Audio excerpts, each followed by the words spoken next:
Y proclamamos la palabra del Señor en el Salmo 55, versículo 6. Mi corazón se estremece en mi pecho, una angustia mortal me sobrecoge, me invaden el miedo y el terror, y el pavor me atenaza. Y yo dije, si tuviera alas de paloma, volaría a donde pudiera posarme. Huiría muy lejos y pasaría la noche en el desierto. Buscaría un asilo a toda prisa contra la tempestad y contra el viento. Palabra del Señor, te alabamos, Señor. La depresión es un trastorno mental frecuente que se caracteriza por la presencia de la tristeza, pérdida de interés o el placer por la vida, sentimientos constantes de culpa, falta de autoestima, que lleva a trastornos en el sueño, pérdida de apetito, sensaciones de cansancio y falta de concentración. ¿Usted ha sentido alguna vez uno de estas palabras en su vida? ¿Sí? No se asuste, porque nosotros somos seres humanos de carne y hueso, no somos ángeles, nosotros tenemos sentimientos. Dios nos hizo así. Y esos sentimientos hay que aprender a manejarlos en la vida. Pero más aún, si Dios está con nosotros, el camino es lleno de luz y de esperanza. No podrá decirlo más fácil, porque la vía dolorosa que Cristo fue desde el pretorio romano al Gólgota no fue fácil. Pero ¿sabe qué? Jesús nos dice que si nosotros cargamos con la cruz, será llevadero. Carguen con mi yugo, dice. Que mi yugo es, ¿qué dice? Ligero. ¿Cómo es eso? Carguen con mi yugo porque mi yugo es ligero. Y se pone a pensar, ¿cómo cargar un yugo es ligero? ¿Sabe por qué? Cuando fue el cirineo a ayudarle a Jesús, no fue Cirineo el que le ayudó, fue Jesús el que le ayudó al cirineo. Uno diría, no, es que fue Cirineo el que le ayudó a cargar la cruz, y no es verdad. Fue Cristo el que le ayudaba al cirineo. Y todos aquellos que hacen suyo este versículo, carguen con mi yugo porque mi yugo es ligero, entonces usted está, hermano, como el cirineo, con Jesús caminando hacia el Gólgota. Porque la depresión es lo que nos dice en el Salmo 55. Mi corazón se estremece en mi pecho. ¿No ha sentido eso? Cuando usted llega a un momento de tal estrés que empiezan a venir las deudas, que no tiene cómo pagar las pensiones, que le llaman del banco, que los hijos tienen hambre, y mi corazón se estremece en mi pecho. No le sale un negocio, pierde el negocio, usted contaba con ese dinero, una angustia mortal me sobrecoge. Y usted de noche se pone a pensar en la cama, y cómo hago, y cómo resuelvo, y esto, una angustia mortal me sobrecoge. Me invaden el miedo y el terror, y el pavor me atenaza. Entonces yo dije, si tuviera alas de paloma, quisiera volar, iría lejos, pasaría en el desierto. Buscaría un asilo a toda prisa contra la tempestad y el viento. Quisiera irme lejos, dicen algunos, ¿verdad? Y esto que usted le dice, wow, esto ha sido para mí, es porque Dios ya se adelantó a nosotros. Entonces, vamos a ver más claramente en Primera de Reyes, capítulo 21. Primera de Reyes, capítulo 21, versículo del 1 al 7. Primera de Reyes 21, 1 al 7. Nabot, un hombre de la ciudad de Jezreel, tenía una viña que estaba al lado del palacio de Ahab, rey de Samaria. Ahab dijo a Nabot: déjame tu viña para que me sirva de huerto para mis hortalizas, ya que está junto a mi casa. Yo te daré por ella una viña mejor, o si te parece bien, te pagaré como es debido. Nabot le respondió: líbreme Dios de que vaya yo a dar la herencia de mis padres. Ahab pues se fue a su casa triste y enojado por la respuesta de Nabot, que quería guardar la herencia de sus padres. Se acostó sin querer comer y con la cara hacia la pared. Jezabel, su esposa, vino a verlo y le preguntó: ¿por qué estás triste y no comes? Él respondió: estuve conversando con Nabot para que me vendiera su viña, o si prefería me la cambiara por otra viña más buena. Pero me respondió: no quiero dártela. Su esposa Jezabel le contestó: y tú eres el que manda en Israel, levántate, come y alégrate. Yo te doy la viña de Nabot de Jezreel. Palabra de Dios. Palabra de Dios. Wow, ¿no? Qué interesante. Hay estos dos hombres llamados Nabot y Ahab. Nabot tenía una viña, un huerto hermoso, y Ahab era el rey de Samaria, o sea, del reino del norte, Judá, ¿sí? Y Ahab se enamora de ese campo y él le propone hacer un negocio a Nabot y le dice: mira, dame este viñedo, este huerto, y yo te cambio por uno mejor. Mire, o te lo pago. Y el que dice: uy, no, esto es de mis padres, mi herencia, no te puedo dar. Y Ahab dice que se fue a su casa triste, enojado. Se acostó sin querer comer, con la cara en la pared. Miren, lo que le pasa a Ahab es lo que sucede y nos sucede a muchos de nosotros cuando queremos hacer un negocio, una venta, o queremos arrancar algún tipo de emprendimiento. Ya en nuestra mente, en nuestro corazón, ya nos hacemos la película. Ya imagino yo a Ahab, ¿no? Tal quedó viendo esa viña tan linda, tan bonita, llena de verdor. Por ahí pasaba un riachuelo, cantaban pajaritos, colibríes. Todo dijo: esto quiero yo, es que esto es para mí, es que esto es lo mío. Y le dijo a Nabot: mira, te voy a comprar, te doy una mejor. Otro dijo: no quiero. Y a veces nos pasa eso a nosotros. Nos ilusionamos tanto por un negocio, tanto por un trabajo, tanto por un emprendimiento, y después tenemos por respuesta: no. Y nosotros tomamos la actitud de Ahab. ¿Qué dijo Ahab? Bueno, será para otro, en verdad no era para mí. Dios querrá un viñedo más grande, más bonito, pues emprenderé otro lugar, o mis propios viñedos los haré florecer. Nada. ¿Qué hizo él? Miren lo que hizo él. Ahab se fue a su casa triste. ¿Acaso eso no sucede cuando no sale un trabajo para nosotros, un negocio que habíamos proyectado, una venta que queríamos nosotros concretar? Ya nos hacemos los números: a ver, con este trabajo voy a pagar esto, voy a pagar esto, voy a pagar esto, voy a hacer esto, y de repente, ¡blum!, no sucede. Es la primera actitud que dice: Ahab se fue a su casa triste, descorazonado. Segunda actitud: enojado.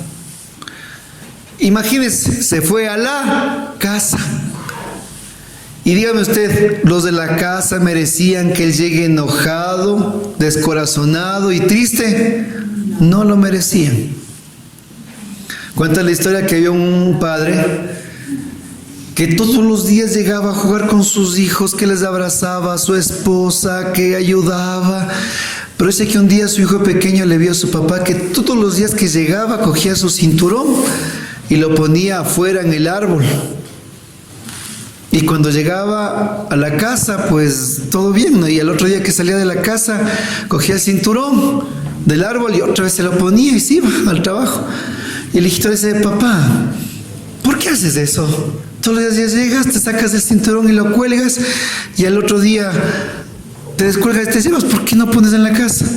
Hijo mío, le dice, lo que pasa es que todo lo que pongo en el cinturón son los problemas de mi trabajo, las discusiones que he tenido, los logros que no he alcanzado. Pero ¿sabes qué? Antes de entrar a mi casa, ahí los dejo. Porque aquí ustedes no merecen todo el peso que yo traigo de afuera. Y cuando yo ya voy a mi trabajo, ahora sí lo tomo. Me lo pongo porque allá es donde tengo que enfrentarlo. Pero nosotros hacemos al revés. Y no digo porque yo no lo haga, sino porque yo soy el primero en hacerlo. Hacemos al revés, hermanos. Llegamos a la casa no enojado ni tristes, llegamos de hecho elefantes, hermanos, con cara de escopeta, trompudos hasta el suelo. La pobre esposa que ya tiene un día complicado, nosotros la rematamos, la fregamos y la acabamos. Los pobres niños que nos esperan a nosotros con alegría, con ellos cargamos y descargamos las iras.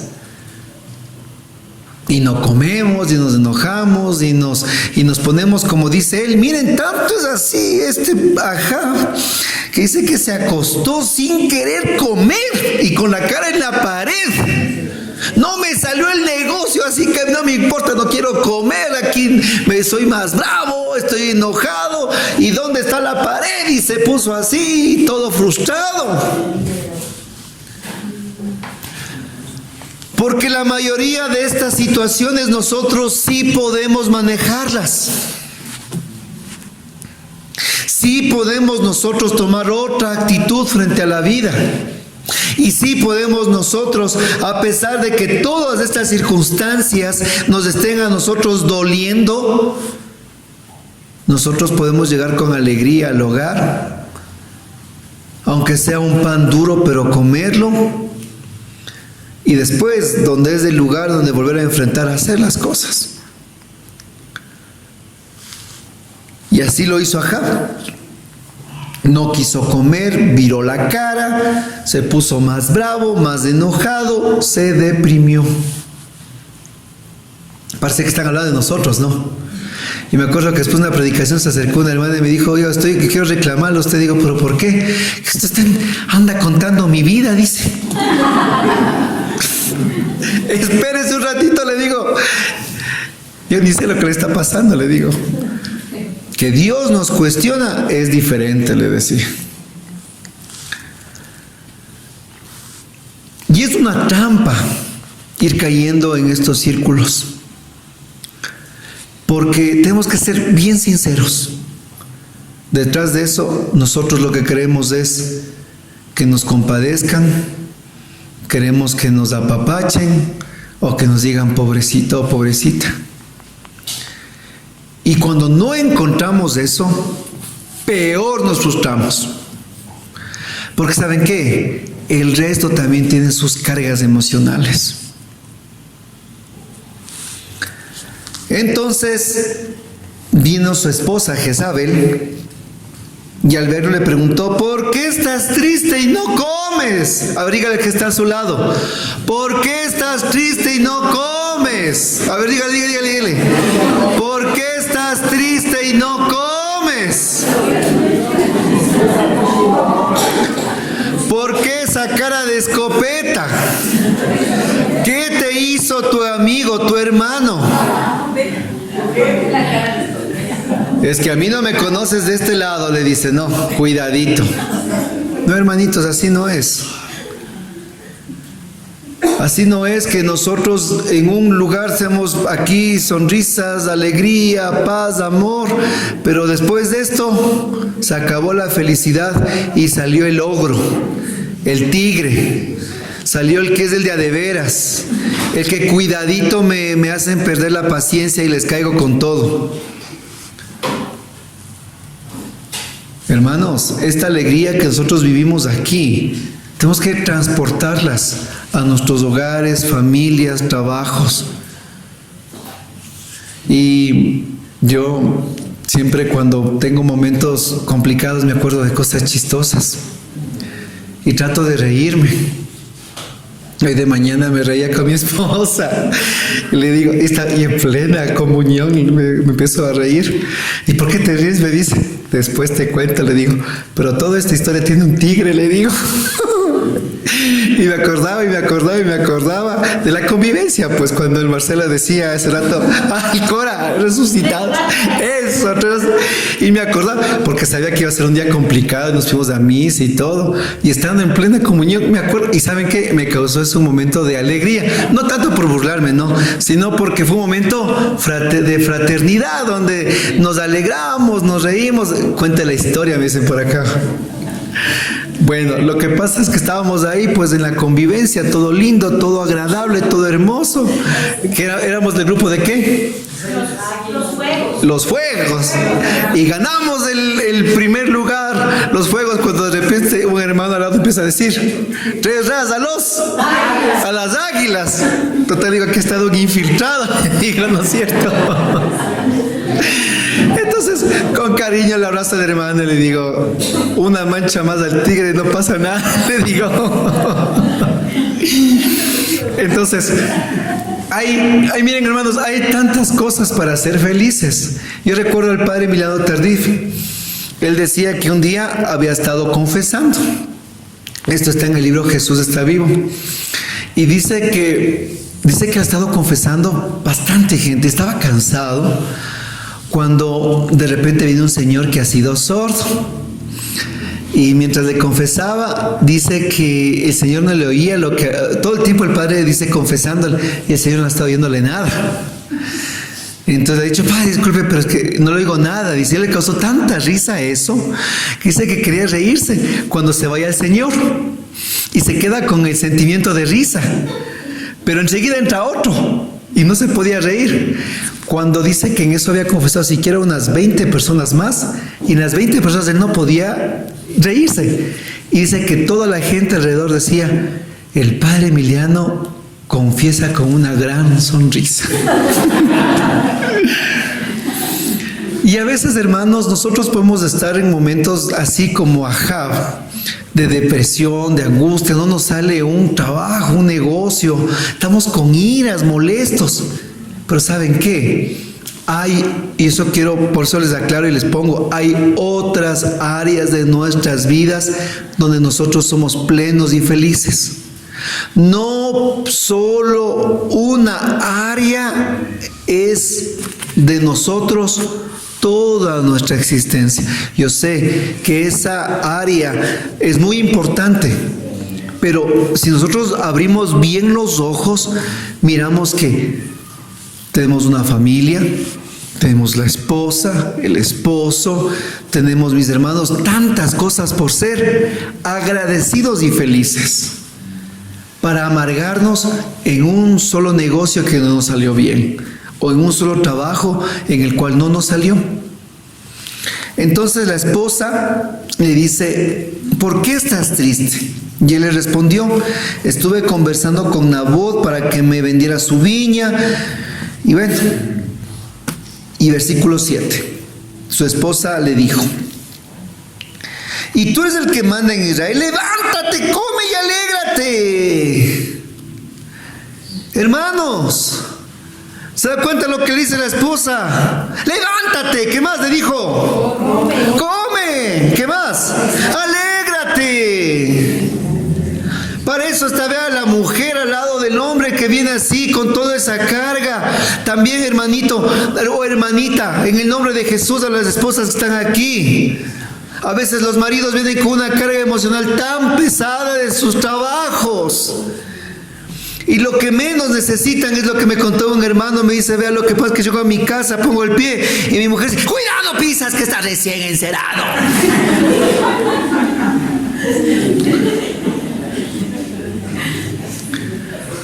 Tal vez también necesitan los varones, los hombres que vienen a veces oyendo que el jefe le grita o el cliente le acabó de mandarle al Cairo. Lo que menos necesita de ustedes, ve, cuidado pisas, ve, comedite, alza. Tal vez lo que necesita de ustedes es decir esas palabras tan buenas, esas 3 frasecitas. Levántate, come y alégrate, que te espera este bomboncito, ¿no es cierto? Alégrate. Es así como están ustedes ahorita. Alégrate. Es que hay cosas para poder alegrarnos y no estar solo tristes y fruncidos. Y en eso, qué hermoso cuando hay alguien que nos puede decir, alégrate. Ahora, quiero que usted abra en mismo Reyes en el capítulo 19. Solo una hojita atrás, vean. 19, versículo 1 al 14. A ver, vamos desde el versículo 3. Elías tuvo miedo y huyó para salvar su vida. Al llegar a Berseba de Judá, dejó allí a su muchacho, caminó por el desierto todo un día y se sentó bajo un árbol. Allí deseó la muerte y se dijo, ya basta, Yahvé, toma mi vida, pues yo voy a morir como mis padres. Después se acostó y se quedó dormido debajo del árbol. Un ángel vino a tocar a Elías y lo despertó diciendo, levántate y come. Elías miró y vio a su cabecera un pan cocido sobre piedras calientes y un jarro de agua. Después que comió y bebió, se volvió a acostar. Pero por segunda vez el ángel de Yahvé lo despertó diciendo, levántate y come, si no el camino será demasiado largo para ti. Se levantó pues para comer y beber, y con la fuerza que le dio aquella comida, caminó 40 días y 40 noches hasta llegar al cerro de Dios, el Horeb. Allí se dirigió hacia la cueva y pasó la noche en aquel lugar, y le llegó una palabra de Yahvé que, ¿qué haces aquí, Elías? Él respondió, ardo de amor celoso por Yahvé, Dios de los ejércitos, porque los israelitas se han abandonado, han derribado tus altares y han muerto a espada a tus profetas. Solo quedo yo y me buscan para quitarme la vida. Entonces se le dijo, sal afuera y permanece en el monte esperando a Yahvé, pues va a pasar. Vino primero un huracán tan violento que hendía los cerros y quebraba las rocas delante de Yahvé, pero Yahvé no estaba en el huracán. Después hubo un terremoto que Yahvé no estaba en el terremoto. Después brilló un rayo, pero Yahvé no estaba en el rayo. Y después del rayo se sintió un murmullo de una suave brisa. Elías, al oírlo, se tapó la cara con su manto, salió de la cueva y se paró en su entrada. Y nuevamente se preguntó, ¿qué haces aquí, Elías? Él respondió, ardo de amor celoso por Yahvé, Dios de los ejércitos, porque los israelitas te han abandonado, derribado tus altares y dando muerte a tus profetas. Solo quedo yo y quieren matarme. Yahvé dijo, vuelve por donde viniste, atravesando el desierto, y anda hasta Damasco. Palabra de Dios. Te alabamos, Señor. Elías huye de miedo porque le iban a matar después de ver el tremendo milagro en el monte Carmelo, donde baja fuego del cielo, consume el altar, hace degollar a los 400 profetas de Baal. Después de una victoria tremenda en el Señor, Elías corre desesperado porque le querían matar. Solo ese detallito nomás, se querían matar a Elías. Y Elías nos muestra el camino de aquel que cae en la depresión. Pero aquí no hemos venido solo a hablar de los deprimidos, sino cómo salir de la depresión, que ese es el punto que queremos topar. Y en esto nos enseña Elías. No voy a tomar cronológicamente, sino voy a tomar las partes claves. Lo primero que quiero topar y hablar es la pregunta que Dios le hace a Elías. ¿qué haces aquí, Elías? ¿Qué haces aquí? Dígale que está a su lado. ¿Qué haces aquí, Elías? Dígale, a ver, ¿qué haces aquí? A ver, dígale, que se despierte. ¿Qué haces aquí, Elías?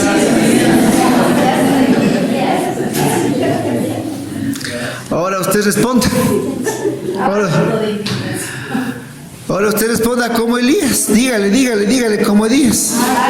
Ahora vos celoso de los ejércitos, porque los israelitas se han abandonado sus altares y me están matando. Imagínense. Y verán que dice que 2 veces le hizo la pregunta a Dios, si usted ve ahí. Y las 2 veces que hizo Elías, ¿qué dijo? Es que no tengo trabajo y te puedo pagar las tarjetas de créditos, que las pensiones de los guaguas, mi esposa ve, mi mamá me pega, mi papá también, subo la guitarra y toda la mesa.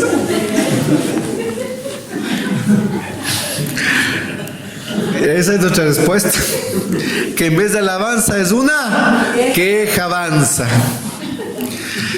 Nosotros vamos a la casa de Dios, vamos al templo de Dios, de oración, y Dios nos ve y dices, ¿qué haces aquí? Casi digo Rodrigo. ¿Qué haces aquí, Pablo? ¿Qué haces aquí, Doris? ¿Qué haces aquí, Luis? ¿Qué haces aquí, Luis? ¿Qué haces aquí, Doris? Y nosotros decir, Señor, aquí vengo a alabarte, a entregarte mis problemas. Yo sé que eres un Dios bueno, eres Yahvé Jireh, mi proveedor. ¿No? ¿Qué decimos? ¿Cuál es nuestra contestación?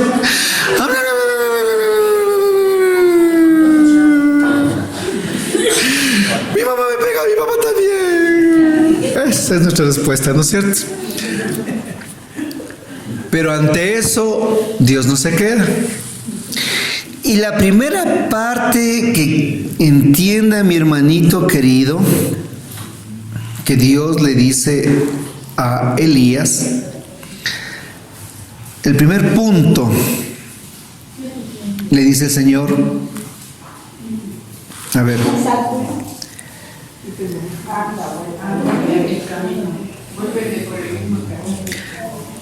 no, esa no es.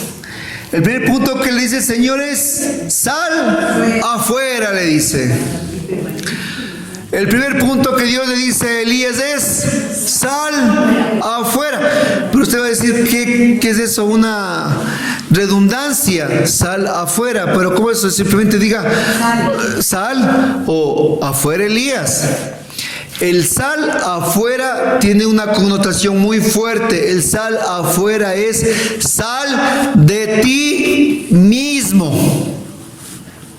Sal afuera, el versículo 11. Sal afuera es sal de ti mismo.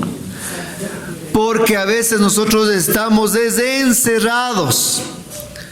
Y muchos estamos encerrados en la cueva de Elías, y esa cueva tiene, ¿sabe qué? Tiene internet, tiene wifi, tiene Netflix, tiene TV cable, y la persona está metida adentro en una cueva. Tiene todo. Sal afuera y deja tu cueva.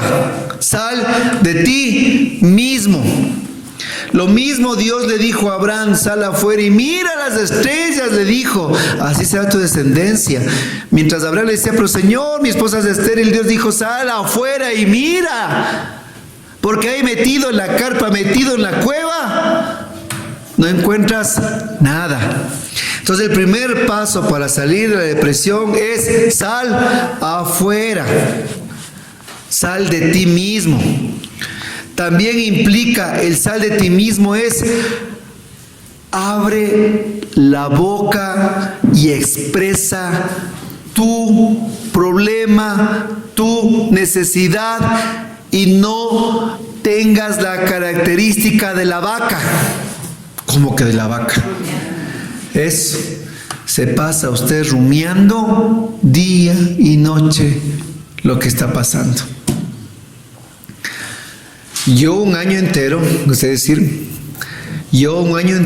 viví un proceso con la hermana Maritza, los que le conocen, con ella un proceso de cristoterapia.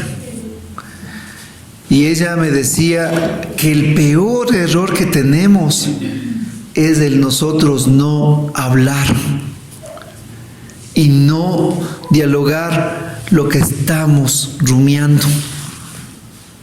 Es lo peor que usted puede tener, es veneno en su cabeza. Por eso Dios dijo: ¡sal afuera, Elías! Ya, quéjate, grita. Pero hermanitos, hágalo. Dios está ahí para escucharnos. El segundo punto, como lo hizo la esposa de Ahab, el ángel fue 2 veces. Pero mire el ángel tuvo un proceso. La primera vez Elías se botó a morirse. Y el ángel dijo: Elías, come y bebe. Y Elías se volvió a dormir. Y la segunda vez dijo: come y bebe, a caminar. Tan claro que dijo. ¿Por qué? Porque, hermanos, salir de la depresión es un proceso. Por favor, no hay recetas mágicas, no hay píldoras. Es un proceso donde la persona que tiende a cuadros de depresión, cuadros de autoencierro personales, no con esta frasecita motivacional, ni con esta pastillita, ni con esta cosita, tiene que haber un proceso. Y el ángel hizo vivir un proceso a Elías. Come, se acostó, volvió a comer. Ahora sí, Elías, ¿ya comiste? Métete al Horeb. No, Elías caminó 40 días. Vivió Elías su cuaresma, su tiempo de purificación, su travesía personal. Esa es la cuaresma. Los 40 días de Elías son los 40 días que tenemos que vivir nosotros, bien sea con un médico, con un psicólogo, con una ayuda profesional. No podemos salir de cuadros depresivos nosotros solos. Necesitamos de personas que tengan el conocimiento y la experiencia para poder ayudarnos a salir de momentos como estos. Y me decía a mí esta hermana que es uno de los graves problemas que tenemos nosotros, es que no sabemos guardar la información de nuestras vidas. Y ella me decía: es como que tú tienes aquí un closet y toda tu vida te has dedicado a meter y a meter y a meter y a meter ahí las cosas sin orden. ¿Qué va a pasar un día? Ya no hay espacio.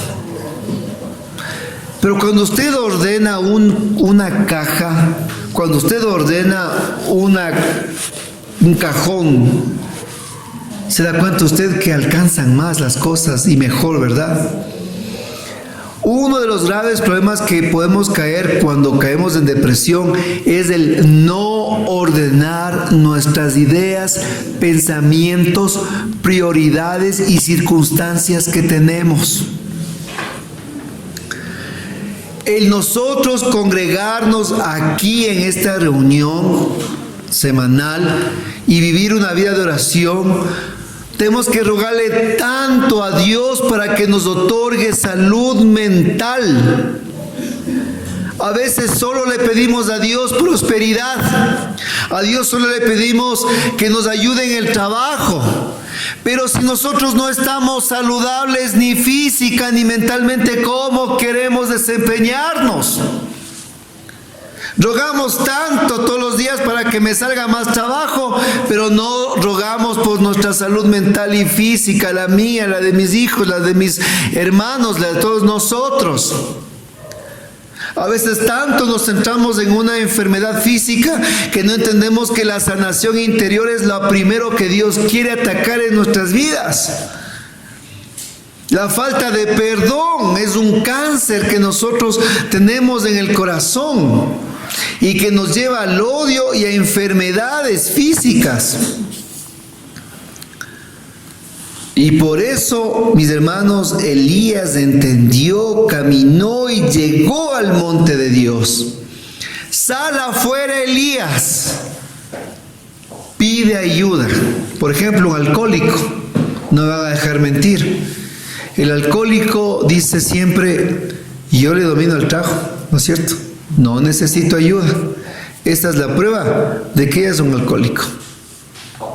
Pero cuando usted reconoce y dice, yo necesito ayuda, es el primer 50% ganada la batalla. Y en una persona que tiene cuadros de depresión, el decir, necesito ayuda, por favor, ayúdeme, es el 50% de la batalla ganada. Y hay muchos cuadros que podemos tener. Hay personas que se les ve bien aparentemente, pero internamente tienen una herida tan grande y sufren. Y nosotros tenemos que ser como el ángel, mis hermanos, quien les da de comer, beber y les ayuda en el camino, no los que les están hundiendo más, pues. Y para finalizar, en el versículo 15 dice, Yahvé le dijo, vuelve por donde viniste atravesando el desierto y anda a Damasco. Hermanos, Dios le pide a Elías volver. ¿Qué significa eso? ¿Qué significa vuelve nuevamente? ¿Qué significa regresa nuevamente? ¿Se acuerdan lo que decía al principio del Salmo? Cómo quisiera las alas de la paloma y huir, ¿se acuerdan? Al desierto. Y Dios le dice, Elías, la forma de solucionar tus problemas no es escapándote, no es cayendo en la droga, no es cayendo en el alcoholismo, no es metiéndote, no sé, en serie de situaciones, perderte nuevas sensaciones, sino es regresando. Vuelve a tus orígenes, vuelve a tu familia, vuelve a tu hogar, vuelve a Damasco, le dice. No es escapándote que vas a lograr una sanación, sino es volviendo. Y por último, diré lo que dice en el Salmo 71. Y para eso yo quiero que digamos todos en coro. Salmo 71, versículo 3. Anótele si es posible, guárdelo y póngalo en su cabecera. Siempre que tenga usted en su corazón cuadros de depresión, de angustia, de miedo, como Ahab o como Elías, usted va a recitar el Salmo 71, versículo 3. Dígalo conmigo, vamos a decir fuerte, fuerte. Yo digo y usted repite. Sé para mí una roca de refugio, una ciudad fortificada, en que me salve, pues tú eres mi roca, mi fortaleza. Más fuerte, mi fortaleza, mi roca, mi fortaleza. Y la mayor paso para salir de la depresión es totalmente, mis hermanos, sumergirnos en las manos del amor del Padre, en la oración, en la palabra de Dios. Porque Dios nos dará la fuerza, hermanos. Lo que le dio a Elías la fuerza de caminar 40 días fue el pan y el vino. Hermanos, lo que le dio a Elías la fuerza de caminar 40 días fue el pan y el vino. Lo que a nosotros nos va a dar fuerza en este desierto, en este valle de lágrimas, en estos cuadros que tenemos de angustia, mis hermanos, es la Eucaristía. Es lo único que a nosotros nos nos sacará y nos dará la energía de caminar esos 40 días de procesos de sanación, será la Eucaristía, mis hermanos. Tenemos nosotros la tremenda gracia de la Eucaristía. Es Cristo Jesús, lo único que nos levantará del lugar donde estamos y nos dará fuerza. No despreciemos la Eucaristía, amémosla, vivámosla, enamorémonos de ella, anhelémosle, porque es la única que nos sacará, hermanos, como Elías, de ese lugar para ir al monte de Dios a adorarle. No hay otro camino, es el único que existe. Gloria a Dios. Un fuerte aplauso, Señor. Gloria a Dios.